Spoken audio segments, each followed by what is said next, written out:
So I brought my family with me. Some of my family is still there, dotted around, but this is my family. We're in Fradley. I just need to say that we bonded over Zoom. Never met all of you actually, until after lockdown. So it just shows what God can do. If you're in a life group, don't hold back and think that we can't connect with people. Don't really like Zoom, but we found our family through Zoom. So I've got Ollie here. Ollie, you can introduce yourself. Hello. But Ollie's going to talk to us about his life. So yeah. We practiced. So, Ollie, tell us about your faith journey. When did you come to Christ and how did you come about it? Yeah, so I came to Christ, I was saved about 4 years ago now. Some people have this big revelation, it's a big thing. Mine was very much a slow burn. My now fiance, I just started going along to church with her because it was an excuse to hang out with her, won't lie.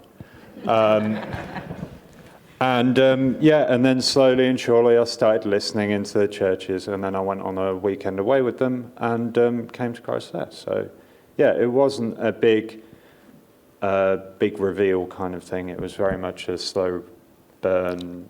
So had you heard about Jesus before? Had you heard about salvation? Yeah, so when I was younger, I went to Church of England church, kind of drifted away in my teenage years, met Evie, my fiance, and then started going back to church with her just because I was a little bit interested.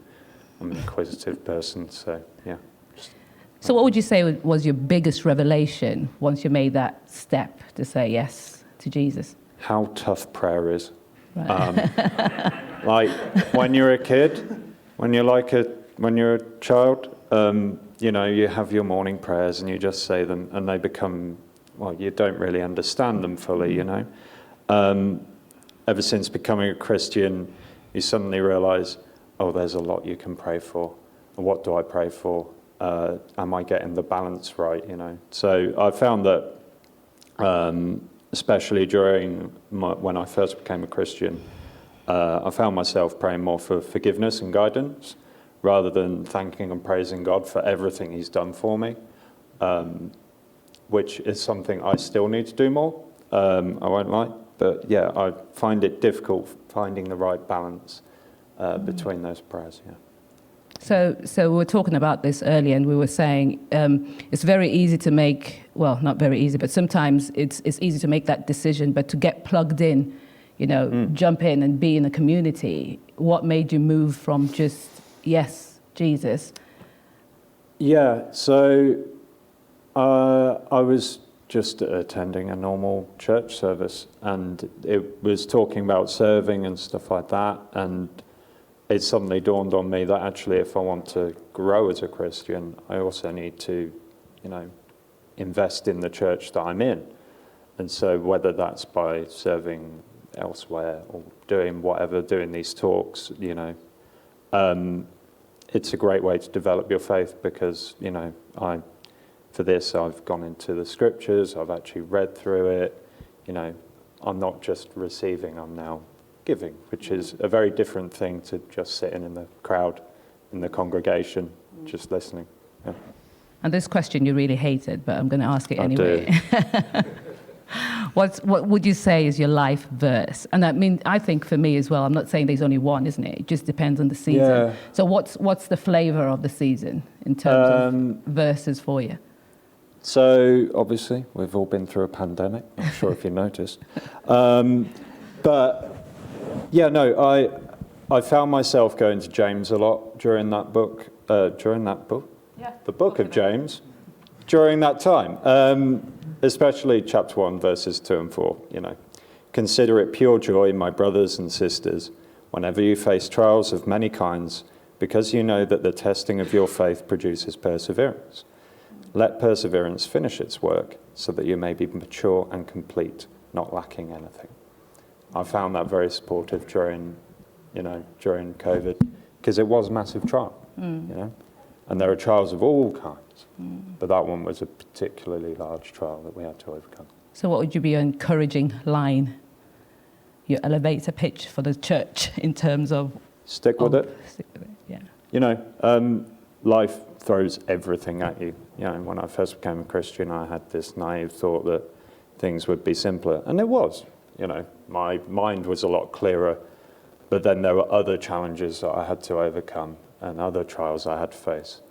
But every trial I have faced, I can definitely say my faith has grown since then. And it will continue to grow because there will be more trials.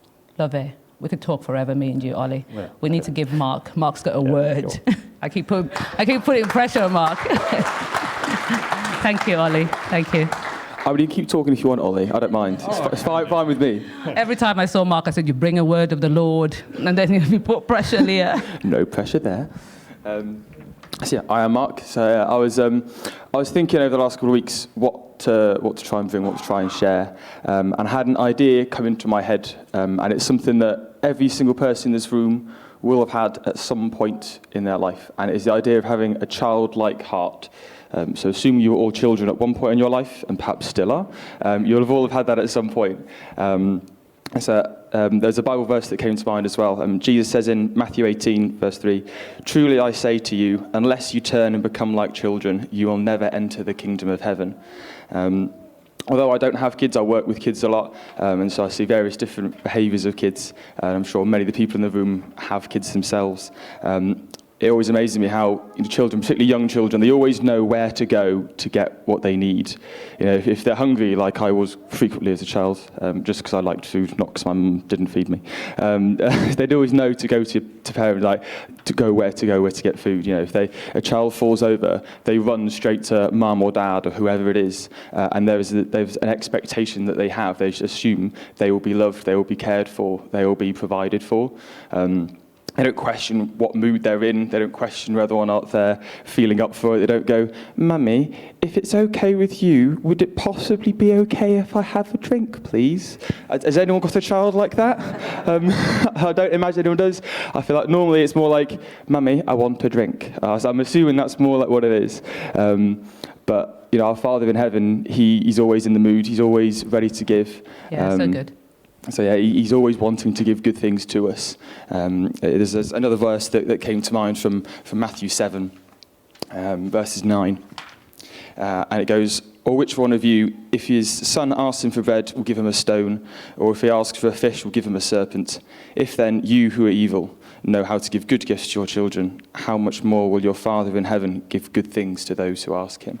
You know, we have a good God. He likes to give good things to us. He might say, yes, but not yet. You know, it's not dinner time yet. It's coming. It's on the way. He might say, "I could give you this, but I happen to know it's not the right thing for you." But he always wants to give us good things. He's always willing to give good things.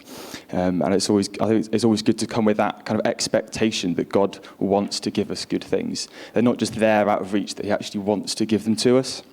So yes, my question to you guys is, you know, how expectant are we of God? Do we come before God expectant and kind of ready to receive from him? Slight confession, I don't remember every single bit of every preach that I have ever heard. They tend to never. No, I remember some bits. No offense, Steve. I'm sorry. It's nothing personal. Certainly kind of weeks, months, years afterwards, I don't remember all of them. But every now and again, there's a line or a section that just sticks to me, and that kind of sits and it always comes back to mind all the time. And one of them is something that a friend of mine, when I was in uni a few years ago, I went to university in Stoke, and a friend of mine was preaching at church one morning. And he opened his preach with a challenge to the congregation. And he challenged everyone, and he said, "Do we come into church expectant to meet with God? Do we come into church with the mindset that I'm coming into church, I'm going to meet with God, and I'm going to go out of the doors a different person than I was when I came in?" It might not be a big change. It's not necessarily talking about, you know, life transformed every single Sunday, even if it's just a small growth in something, learning something new about God, or growing in a certain area, or getting a word of wisdom into something that's happening in life. Do we come into the church building expectant to hear what he has to say? When it gets to the preach, do we sit there and are we eagerly ready to hear what the words are that are being said. For 20 minutes or however long it is, do we set ourselves that time in our mind, so right, this is the time that I'm going to focus because I know what's going to be said is able to benefit me. I know quite often I'm not always that focused. If you're sitting there going, yeah, I try and come in with that mindset, then cool. Keep doing it. If perhaps like me, you don't always think that, then that's okay. I know for me personally, quite often I do think that, but often it's under the surface. So deep down, I know, yeah, I come to church, God does things. But quite often I come in, I'm distracted by other things going on in life. I'll come in, look at watch, go, 5 to 10, you timed that very well, Mark. Find us somewhere to sit down, run through in my head what I'm getting from Tesco's after the service, that sort of thing, and then engage with whatever's going on. But I don't always come into the church building and go, okay, God, what have you got for me? What have you got for me this morning? Yeah. So that's kind of my challenge to you guys is kind of, do you come into church expectant? Do you, when the worship starts, you go, right, here we go? Yeah. Do you have that mindset? So, yeah, that's so my good, challenge. Mark. It's really good. Challenge me. Challenge me. Good. Yeah. So that's the point. And we've got Sean. Sean. Hi, everyone.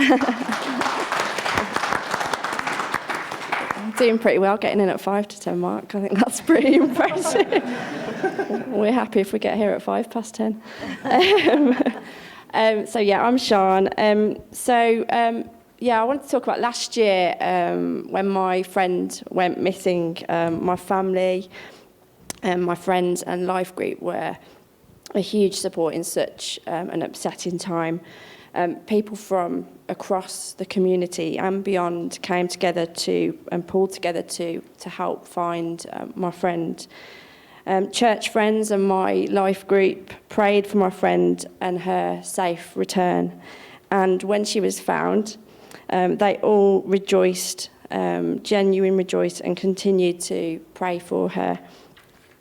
It really brought it home to me just how important community is. But I have realised that the last 2 years have had an impact on my own part in church community.